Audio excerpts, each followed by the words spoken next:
We are living in a computer-programmed reality, and the only clue we have to it is when some variable is changed and some alteration in our reality occurs.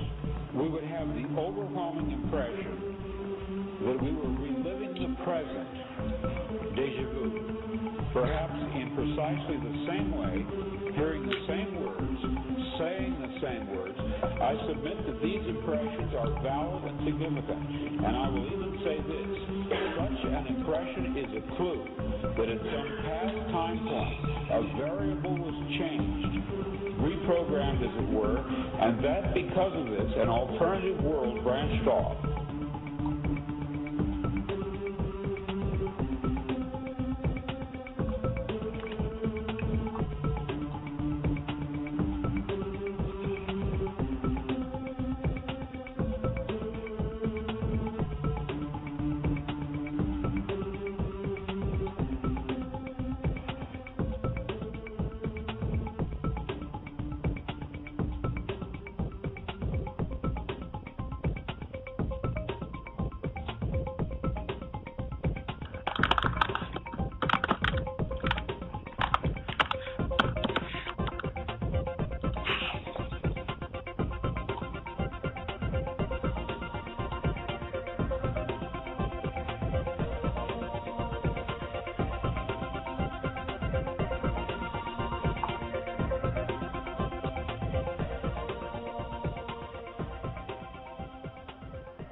Good morning and welcome to another edition of the Monday Mashup. I'm Robert Phoenix, and today is the 24th of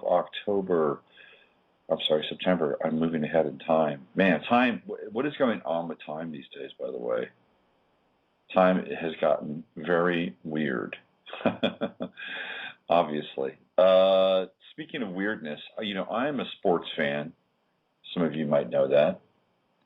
And there has been there's been some, here, for lack of a better term, okay, there has been some strange shit going on in the National Football League. And how does this relate to like the big picture and not just some kind of random sports story? Well, I'll tell you how it relates to the big picture. The National Football League has decided that they will employ substitute refs.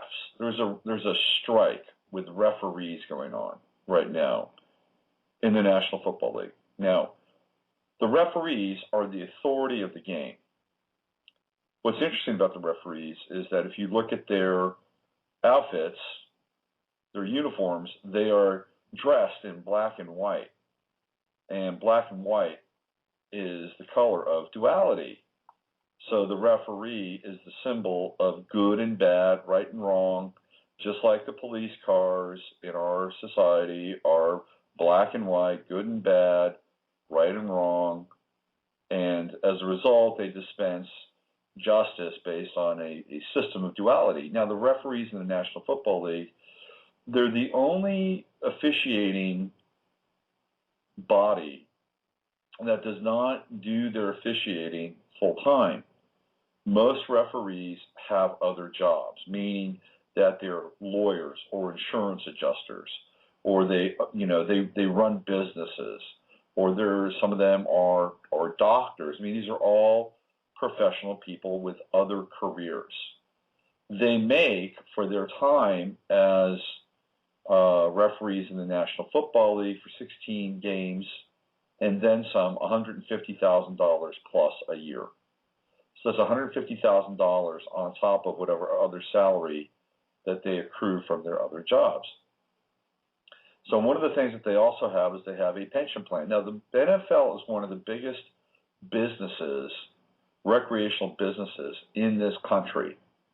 The amount of money that gets pumped through the NFL is it would rival economies of third world countries. Okay, let's just put that into perspective.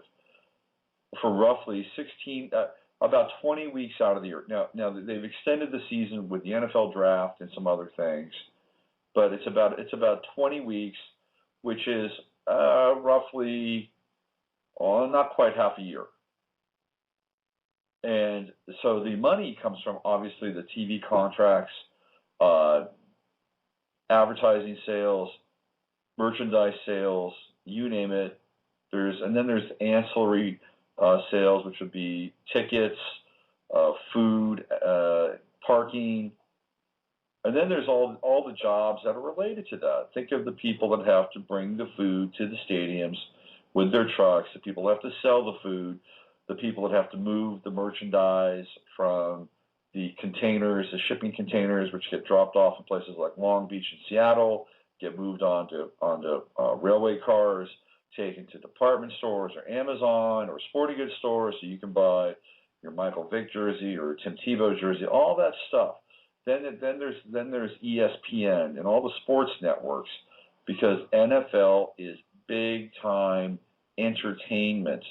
So they're able to charge top dollar for advertising for their shows that are NFL related. You see how this is going on. Now, I haven't even gotten into the ancillary aspects of NFL, like gambling, which is a huge business. More people bet on the NFL than any other sport. And then there's fantasy football, which has, including yours truly, hundreds of millions of people playing essentially Dungeons and Dragons for jocks. So this is just wrap your heads around that for a second. The amount of money that passes through that portal for 20 weeks out of the year. Okay. Now, here's where it gets naughty. These officials have essentially been locked out by the owners, because the officials have a pension plan that was supposed to vest through the NFL and through the owners. The owners are the NFL, by the way. They own the league, and they have an agreement with the players' union in order to have a product. And the officials have a union, but their union, quite frankly, isn't that powerful, because they're holding out / been locked out because of this minor issue in terms of vesting their pensions. Now, during a time when on the national scale, this whole concept of taking pensions away from people because, they got them during a time when it was we were much better off financially, and now they don't really deserve those pensions because, everybody else had to work and has to work. So why should they get those pensions? Because they had a strong union.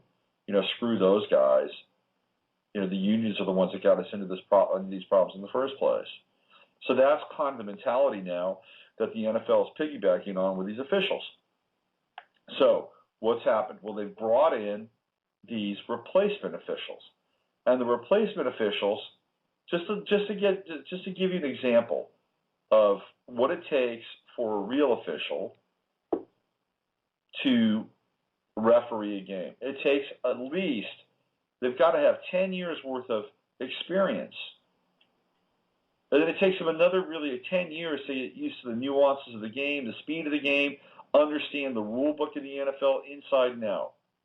It's 20 years worth of accrued experience, and also experience that is demanded of them by the NFL. And this is experience at high levels of officiating in other leagues. It could be college football. It could be the arena league. And they've replaced these officials with people that have officiated things like the lingerie league. If you don't know about the lingerie league, this is a very interesting development, which I'll talk about a little bit later. But so what's happened now is you have these officials that don't know what the hell they're doing. And the first 3 weeks of the NFL season has been chaos, utter chaos. The ending of the game last night, and it was a poorly officiated game again between the Ravens and the Patriots, was shocking. Now, there were a number of missed calls. There were phantom calls. The thing with the replacement officials, and in many instances, we don't know who these people are, right? I mean, some of them are, there's some background on some of them that they've officiated, but some of them don't know the rule book. Who are these people? I'm just putting this out there, because one of the things that defines the character of this nation, or defines the social order of this nation, is its sports, because people invest all of their time, not all the time, a lot of their time, a lot of their focus, a lot of their attention on sports. And if sports can comprise the national order, meaning that if things are fairly officiated, if the outcome is more or less in doubt and settled on the field of play, fair play, then this translates into a feeling of order and rational discourse, interaction, balance in the life of the individual. And it becomes transposed onto the national character, the state of the nation, the universe, and so on. If things happen in an orderly fashion on the field of play, then as below, so above, right? Well, it's not happening now at all.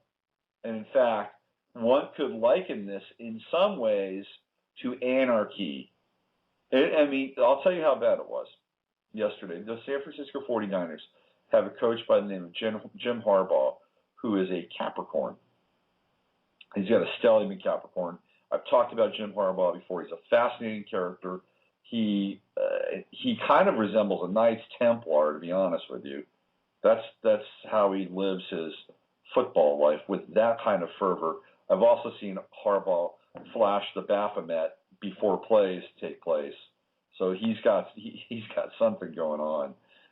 And my good friend Dell, calls him the Dark Mage, and he's got that vibe. So anyway, they're playing yesterday, and Harbaugh somehow managed to outfox and bully one of the referees into giving him a challenge for a call. You get to have these challenges in the National Football League, where a play is reviewed, and if you win the challenge, then you get sort of the positive outcome of that play, plus you don't lose a timeout.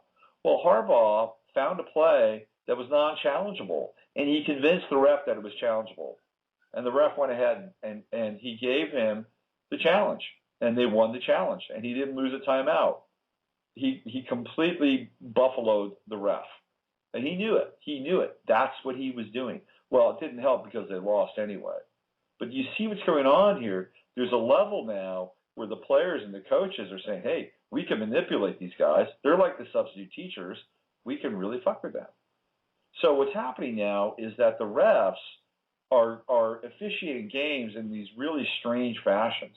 They'll call everything, and then they'll call nothing. There's no rhythm.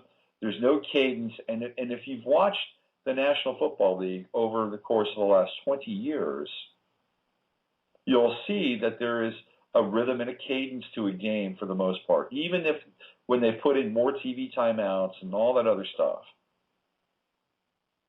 But now there's no rhythm. There's no cadence. There's no center. You see where I'm going with this? There's no center to any of these games. And so what happens? What happens is because people are emotionally invested in football, there's a transference that takes place. And that transference comes into their life, and they begin to live their lives with a sense that there is no center because of this dominant theme that is woven into America's national pastime. It is not baseball, it is football.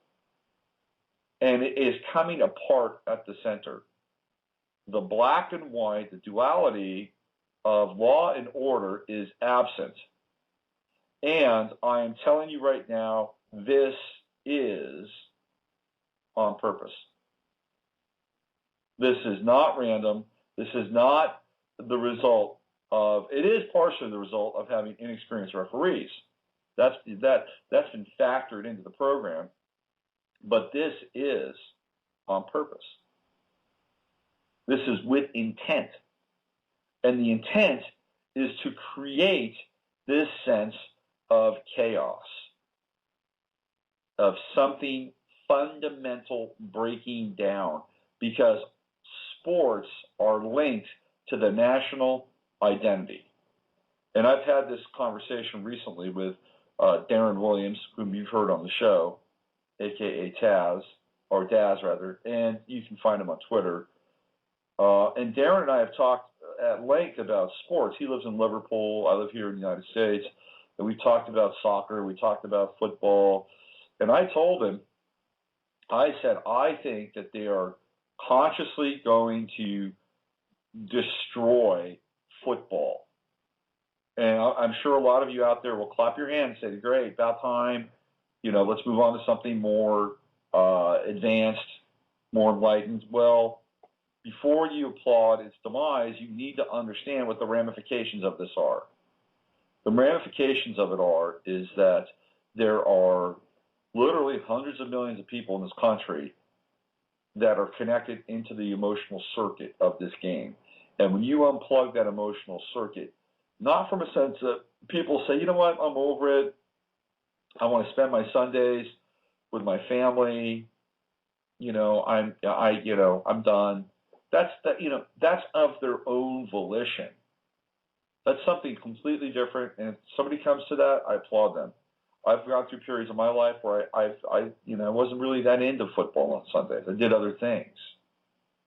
I watched a 49er game, and that was the extent of my football watching. And I moved on. And there are other times where I've really been into it. So, but what's happening here is that, let's think that theoretically that they want a new world order, right? That this is part of the big master plan, a new world order. You've got to get rid of the United States. The United States as a sovereign entity can't exist.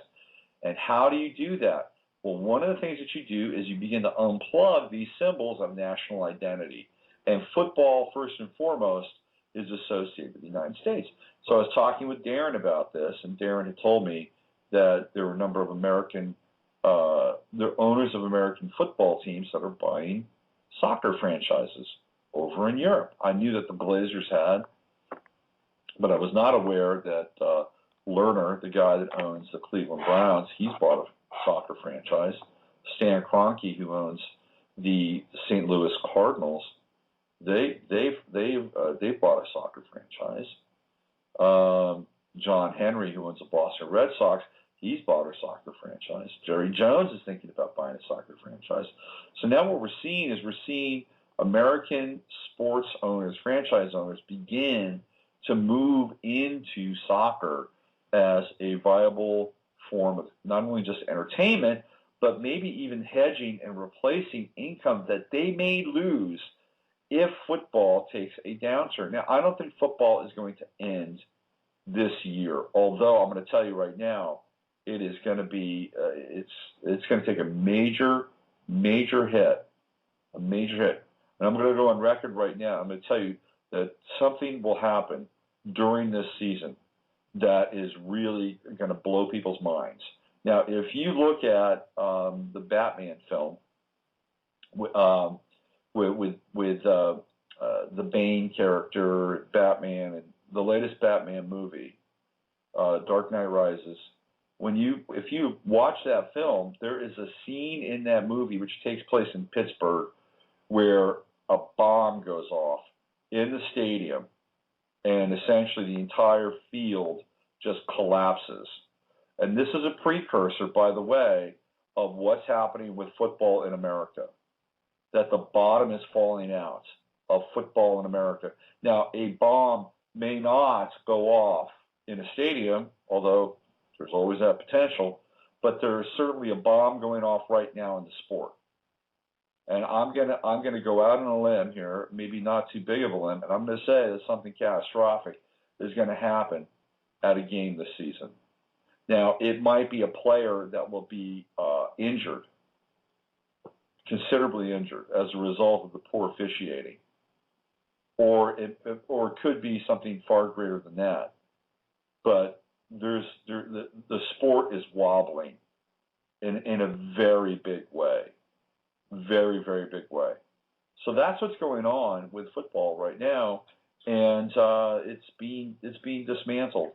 And if you look at that, well, then you've got a picture of what's happening in America at a larger level. So what is happening right now at a larger level? If you're not aware, the big boys, the capitalists, the industrialists, the globalists, the multi-billionaires are selling their stocks. What are they selling? They're selling stocks that are associated with food, pharmaceuticals, computer parts, all of these things that are fundamentally involved in the day-to-day affairs and running of lives here in this country. They are getting out. What does that mean? Well, do the math on it. It means that they see that those industries are going to take a major hit. Major hit. Food, pharmaceuticals, computer parts. 3 biggies right there. That should give you some idea as to where we're headed. Then you got to figure out where they're going to put their money. Well, they'll put their money in things like security, surveillance, military-industrial complex, munitions, communications. Those are the big stocks. It's not about prosperity anymore. It's about control. It's the economy of control, which I've been talking about now for the last 2 years on this show. So that's where it's all headed, and it's headed there fairly quickly because they're getting out, and they started to get out right around the 13th of September. So there's been a sell-off pattern going on now for 11 days. So keep your eye on those scenarios, major scenarios. I don't know, what are you going to do? Are you a prepper? Are you a transitioner? This is a new term, by the way, transitioner, which is a very important piece. There are people, it's fascinating. I ran across some material about what happens to communities in crisis. And some of the scientific studies that have come out around this is that when there's a natural disaster or there's a break in the day-to-day affairs of people, then something really interesting takes place, that there is an organizing principle that is incredibly intelligent and nurturing that begins to emerge in people's lives. And it's as if that as a whole, people tap into their ability to respond to a crisis in a way that is much more unified than the day-to-day lives that they're currently living, which tend to be very isolated. And they've shown studies on this and you could see this, by the way, on the onset of Katrina, when it was starting to happen and then taking place, how quickly people mobilized to the Louisiana area to help. I mean, you had fire brigades coming down from places like Massachusetts to help, and then they were essentially turned away from assisting by Homeland Security and FEMA. And this is where we get into real issues, real challenges, because we have the natural capacity to reorganize and to assist in crisis. Where that gets really fouled up is when the outside agencies come in and begin to limit that natural, organic, spontaneous group intelligence. I mean, if you think about it, we're still animals, and if you understand animals, we're part of a tribe. We're part of a group. It could be a flock or a pod or whatever mammalian term you want to, a pride, whatever mammalian term you want to ascribe to us. But there's an intelligence that comes through when we watch animals who live together in the wild support one another, protect the herd, or protect the pride, or whatever those things are that they're living in. There's a natural organic intelligence. And these things can occur and come through us, too, during those moments of crisis. But then what happens is we get these outside agencies that come in and foul everything up. So crisis isn't always a bad thing. Because what does it do? It allows us to experience a sense of oneness. A sense of oneness. And it's true. But what happens then is that if that process is mediated or people get in the way of it, then not only do we not experience a sense of oneness, but it's fragmented, deeply fragmented. So speaking of crisis, I just ran across this interesting piece of information here. You guys are going to love this. So this is from, I get a newsletter. It's called CLG News. It's actually a pretty good newsletter. I recommend that you subscribe to it if you don't. So this, the website is legitgov.org. So CLG stands for Citizens for Legitimate Government. And they put out some very interesting stuff. This is what they sent out today. It says here, security firm to hold zombie crisis scenario to prepare for brain-eating virus pandemic. This is from the 16th of September, 2012. It says, forget the H1N1 pandemic. Could a future crisis arise from an outbreak of viruses that destroy brain cells and render people violently catatonic like zombies? Next month, Halo Corporation, what a name, huh? Halo Corporation, will take over the 44-acre Paradise Point Resort in the city's popular Mission Bay, I'm assuming this is San Diego, and create a series of terrorist scenarios with immersive Hollywood sets, including a Middle Eastern village and a pirate's haven. In the CDC's Preparedness 101 program, fictional zombies are used to drive home the message that Americans must be ready for any emergency, even the kind that hypothetically could stem from a brain-eating virus pandemic. Zombies also star in a 40-page comic book the CDC published, a tongue-in-cheek take on the serious scenario of a mutated virus that quickly spreads as the government dispatches its military to maintain order while infectious disease specialists scour for a vaccine. Naturally, Navy Times got in on the fun too, publishing a zombie war deployment guide in the August 1st, 2011 issue. The zombies are those who pathetically attempt to invoke humor to get U.S. citizens acclimated to notion of the elimination of posse comitatus. This is from the, from the Navy Times. While pharma terrorists attack us with pandemics and subsequent mercury-laden squalene-filled vaccines.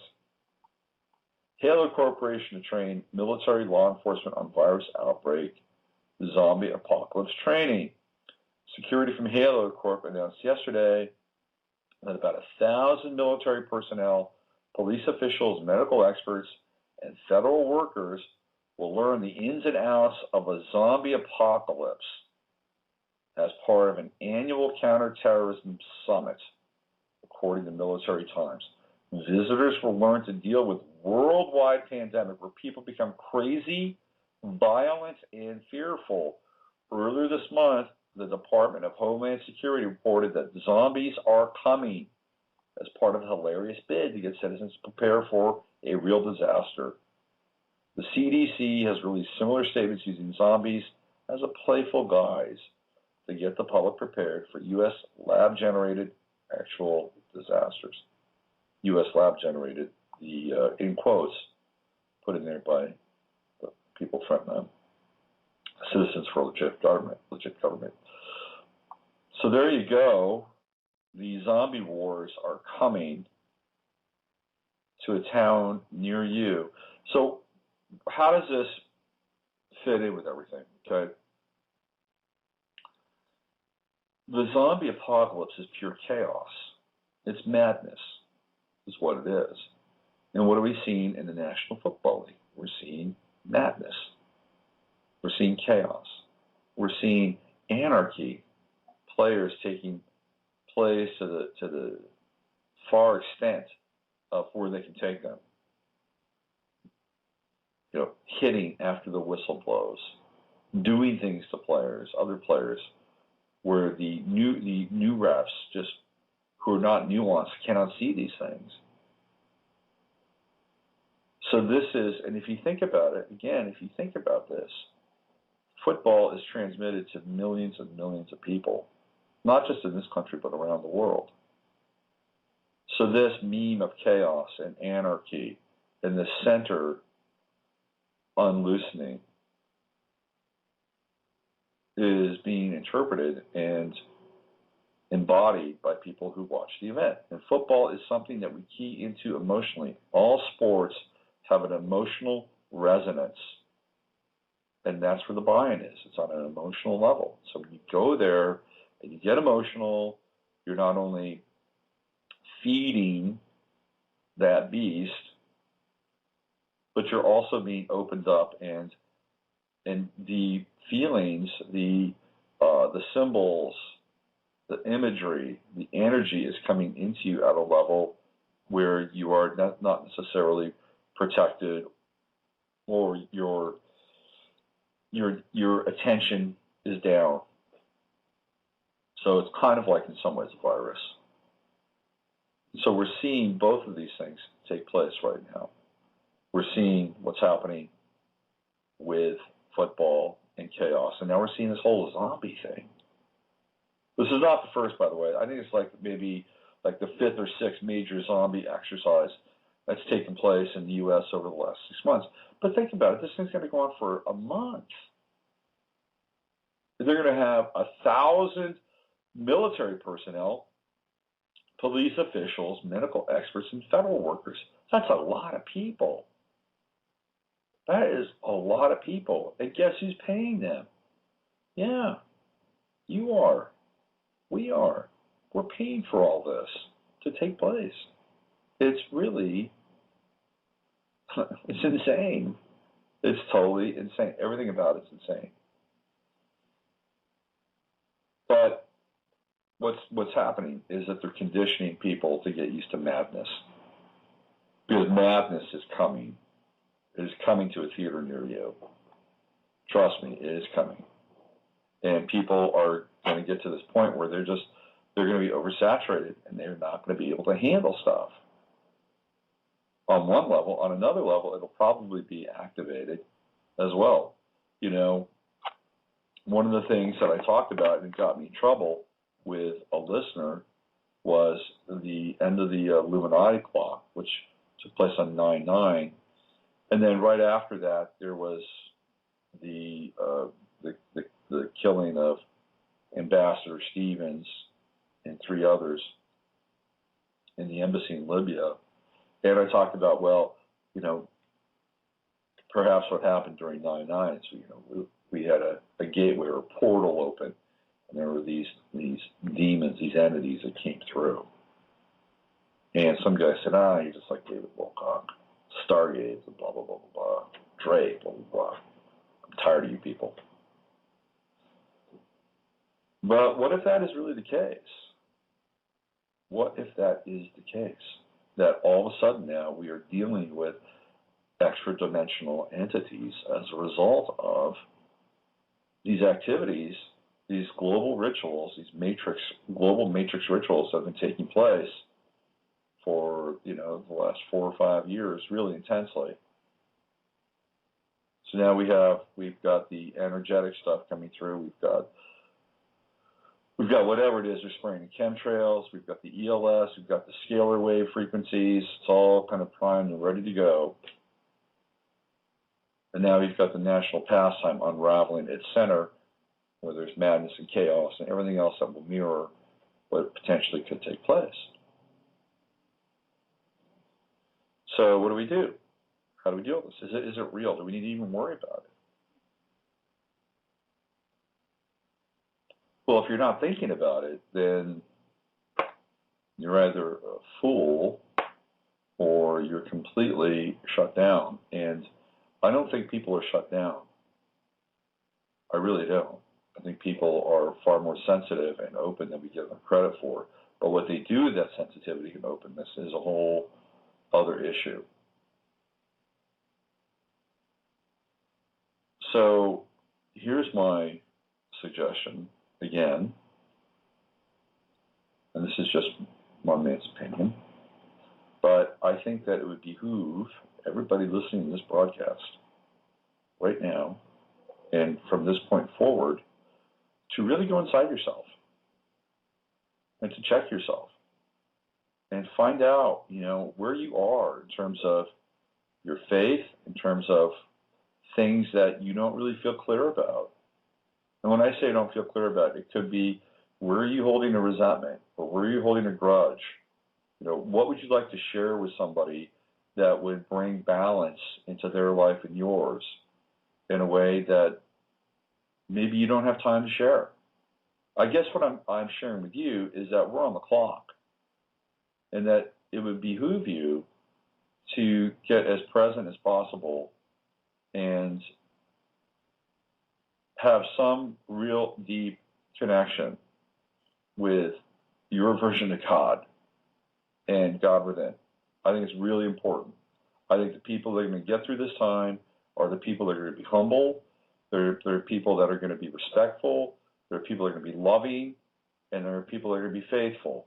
Now, I'm not talking, look, I'm not a born-again Christian. This is not necessarily what I'm advocating, but I will advocate that this is a very important time for you to tap into that, to tap into those pieces, because if the world is going nuts, you're going to need a center. You're going to have to find that center, and I am suggesting that you cultivate that center right now, from this moment forward, and to stay in touch with it, and to talk with it, to have a dialogue with it. Now, the difference between, here's where it gets a little sticky and tricky. The difference between somebody who has kind of a non-ecumenical version of God, right? Like we all have God in us, and we all do. That there is this component to that kind of knowing or gnosis that is sometimes devoid of faith. Okay, it can be an intellectual exercise or some sort of intellectual cognition, but it may not necessarily be faith in action, right? Because people that have unwavering faith say, it doesn't matter what happens, I am okay. Why am I okay? Because I know that based on, my faith, that this is going to work out. Well, whatever. I don't have any doubt. See, I don't have any doubt. And I think that that's the place to be, is to not have any doubt to the best of your ability. Okay? And you can cultivate that. You can really cultivate that. Why? Because I believe that we're all connected to that circuit. And you can begin to grow your faith. You want to do it now before it gets a little heavy, a little too late. Meditate, pray, and I tell you, be kind and respectful to other people. I don't want to preach, but be kind and respectful to other people. Because right now, if we're not, what happens is that I think the veils are really thinning. And if we give ourselves over to rage, and we give ourselves over to violence, and I'm not talking about righteous anger, I'm talking about rage. And if we check out, and it could be really basic stuff, if we check out and we have these moments where we're really unconscious, we do something unconscious, and all of a sudden, what comes into play during those moments? What are we energizing? What are we empowering?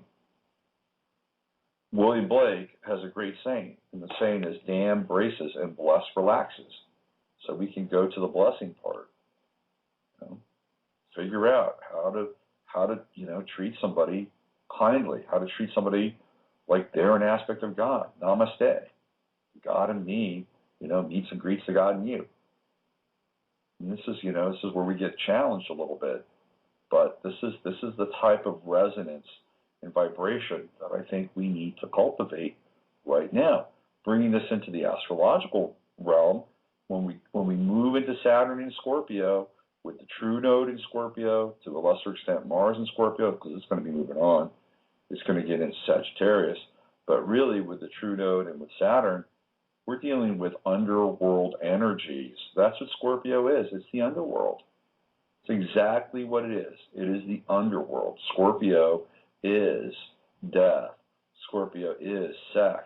Scorpio is drugs. It is all those, really roiling psychic forces that are churning beneath the surface of every person on this planet. And what happens with Scorpio is that through either the termination of those energies or the extermination of those energies through them being played out in a person's life, or through some form of conscious awareness where you're able to see what's going on and then continue to notch up to the next level with Scorpio, although it's hard, then you can have what I would call kind of more of a classic redemptive moment or a classic resurrection moment, and then you're dealing with Scorpio at a much higher level.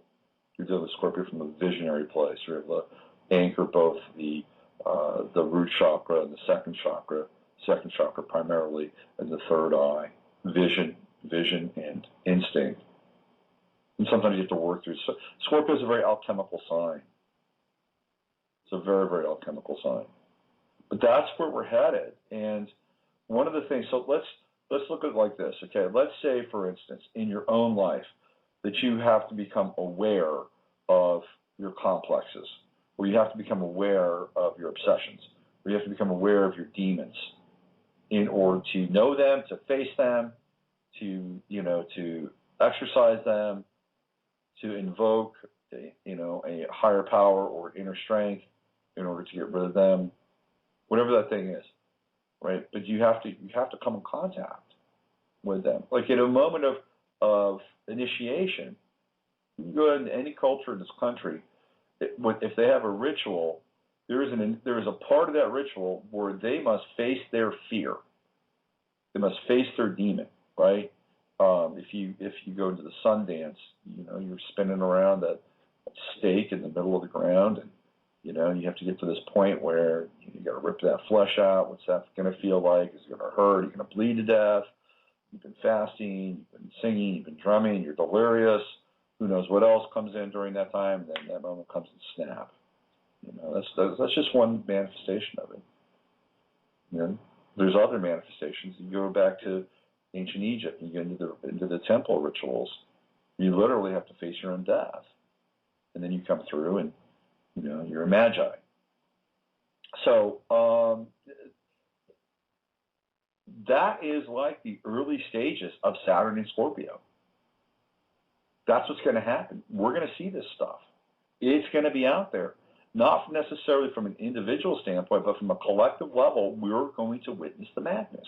We're going to witness the darkness. We're going to witness all these things that are representative of Scorpio in a very potent way. Why? Because it's at 0 degrees. What happened at 0 degrees Pluto in Capricorn? What happened at 0 degrees Pluto in Capricorn is that we had the bailout. When we had the bailout, what happened? The bankers were in charge. What does Capricorn represent? Business, banking. So right out of the jump, bang, there it was. So we're at 0 degrees Saturn Scorpio, we're going to see and feel and experience this this contact with the underworld. It's what it is. That's how it's going to go down. And we've got just a few short weeks before it happens. A few short weeks. There's a video out with Katy Perry where she joins the Marines, I believe. It's it's a terrible song, and the image of Katy Perry in this movie. It's a little movie, right? Videos are little movies. Here's what happens. If you haven't seen it, she breaks up with her boyfriend. Why? Because he cheated on her. So she says, "Screw you." She looks in the mirror. She really doesn't like herself. She cuts her hair. and she goes down to the 7-Eleven or something and gets a big gulp. She sees an ad for joining the armed forces. She joins the armed forces. And what does she become? She becomes Soldier Girl, and basically the song is saying, screw you, I don't need you, this is, I'm becoming strong, independent, and powerful. And it's really an overlong commercial for the military and having women join the military. And there's lots of symbolism in the video. Eye of Horus stuff, rebirth stuff, really, pretty blatant. But there's this one scene that I kind of honed in on. And you have to ask yourself why this occurred, okay? There's a scene where she's doing a rope exercise in some basic training thing. She's going over one of those rope walls, climbing. Now, here's what I think is interesting, is that I could be wrong. I'm not a military person, but I don't believe they would allow you to wear a watch during these exercises. Again, I could be wrong, but I don't believe they would allow you to wear a watch. Or maybe you need to wear a watch. I don't know. Who knows? But she's wearing a watch. It's a military-like looking watch. And she's going over this rope wall.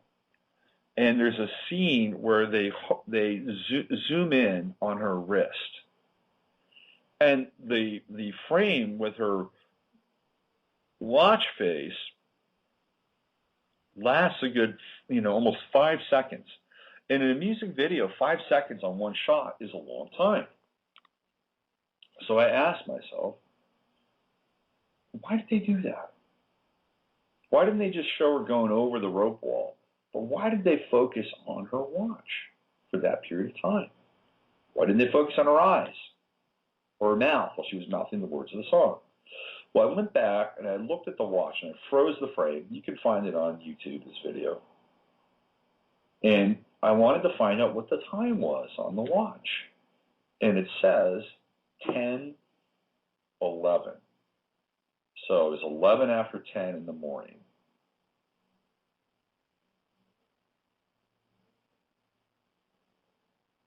So I thought to myself, well, is this a sign? Could they be referring to the date 10:11? So I thought about it, and the next phase was, well, this year it is 10/11/12. And if you add those three numbers up, what do you get? You get 33, which is the number of the master mason, the most perfected mason. 33 is a big number, 33, 33, 33. It's one of those, sacred occult numbers. So there we go, 10/11/12. We're coming right up on it, and it's right around the time where Saturn moves into Scorpio. And I'm not saying that the world's going to end on 10/11/12, but I am telling you right now, circle that calendar date, 10/11/12. Keep your eyes and ears open. Anything from between 10, 10/10, 10/11, 10/12. Those 3 days, I talked with Ellis about a month ago, and he was definitely picking up on 10/12 as kind of a big time for the planet. So get your faith on, understand what you're up against here, and make sure that you've got your orgone squirt gun fully powered so you can take on the zombies. Maybe you should be drinking some orgone-infused water while you're at it to keep your brain zombie cool, just in case you fall prey to the zombification. So I just want to kind of circle back. I talked about the lingerie football league, which is kind of fascinating, because there's this league where these women dress up in these panties, right, and like bikini bottoms and halter tops, and they wear shoulder pads, and they wear knee pads, and they wear cleats, and they wear helmets, and they play football. It started off as a joke. It was during the Super Bowl in 2002 when the Oakland Raiders played the Tampa Bay Buccaneers. At that same time, they had the first lingerie bowl. Well, now they have a lingerie league. And one of the officials, who's one of the fake officials in the NFL, was a member. He actually officiated lingerie league bowls or lingerie league games. So I saw this one play a couple of weeks ago where this woman who was playing quarterback was running, and she delivered a devastating hit on this other woman who's trying to tackle her. And I just thought that this is amazing. Not in a good way, by the way, but amazing. Because in the National Football League, up until now, Roger Goodell, rock that name for a second, he had been mounting huge fines on guys delivering late hits and, or even aggressive tackles, $15,000, $20,000, $25,000 fines to players. And so what he was trying to do is he was trying to shrink the physicality and shrink the intensity and the violence of the sport, and to kind of take the tenor, again, changing this aspect of who we are and changing the DNA of it to make it less football-esque, really, to take the football intensity and edge out of it. Part of it is because of litigation with concussions and all that other stuff, but also is to change the perception of the sport in the minds of hundreds of millions of Americans, people around the world. So they're making it, up until, again, the fake refs, making football less violent. But in the lingerie league, it's becoming more violent. And so you have this flip of the male and the female, and this change, this polarity that results in the opposite occurring, right? It's always about the opposite, the invocation of the opposite of the other. Okay, so it is 11:55, and I have 5 minutes left here. We're a good week ahead of us. We're going to have some interesting content on Friday on the show. I think we're going to have Paul Trinka, the author of Starman, the biography of David Bowie, unofficial biography of David Bowie, and I'm also going to have two filmmakers on who did a film about these guys who are like graffiti vigilantes. And they go out at night going after graffiti artists, which I've thought about, by the way. I always wanted to catch a graffiti artist in action, just for the hell of it. Anyway, they did a documentary about this, and they follow these graffiti vigilantes around. And apparently, the graffiti vigilantes wound up becoming very aggro themselves and stepped over some significant lines. So we're going to talk about that on Friday. I'll hopefully have interviews with both of them for you to listen to. And of course, Wednesday, navigating the astrological matrix, and we'll get more into the Saturn and Scorpio piece. We'll look at the last time Saturn was in Scorpio and find out what happened then and what we might be able to look forward to as a result of looking backwards. All right, that's it. Thank you very much. Everybody that wished me a happy birthday, thank you for that. I appreciate that. Actually, I've been taking a few days off and trying to recharge, but back in the swing of things and in the back stretch as the final weeks in California being the tick-off here. Use your head to discern what's real, your heart to stay open what's possible. This is Robert Phoenix. You've been listening to the Monday Mashup. I'll see you guys on Wednesday with Navigating the Astrological Matrix. Adios. We are living in a computer-programmed reality, and the only clue we have to it is when some variable is changed and some alteration in our reality occurs. We would have the overwhelming impression that we were reliving the present, déjà vu, perhaps in precisely the same way, hearing the same words, saying the same words, I submit that these impressions are valid and significant, and I will even say this. Such an impression is a clue that at some past time point, a variable was changed, reprogrammed as it were, and that because of this, an alternative world branched off.